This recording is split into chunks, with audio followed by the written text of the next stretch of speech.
I compared myself to a fantasy version of myself, right? And until I reached that fantasy version, I had no right to do it. And because of my past, I had no right to do it because I didn't get my life together, right? So I kept on looking at this fantasy future, this fantasy person I thought I should be, and then the past, and both of those things said, you are not good enough right now to step out.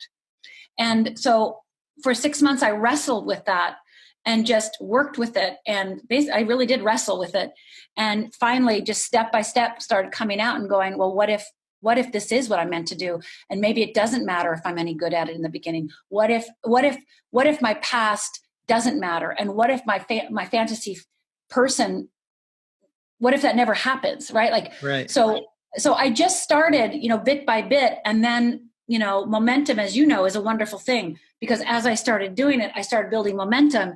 And then within like a year, I had my own practice. Within 2 years, I was, speaking. Within 3 years, I was, having workshops. After 4 years, people were asking me for a book. 5 years, I'd written a book. 6 years, I was on a tour. 6th year, I started, I was on my first television show, right? I was the first one on TV in the world. But it was all because I was completely devoted. And I knew that I was really on a mission. It was not about me. People always ask me, how'd you be so successful so fast? I said, I put my blinders on. I didn't give a shit about what anybody else was doing, excuse my language. And I just knew that I had to do what I had to do. Is what I was called to do, I had to do. And so I put my blinders on and just did the work. Didn't care about my self-esteem anymore. Didn't care if I had low self-esteem. Didn't care about my confidence. Could give a crap about that.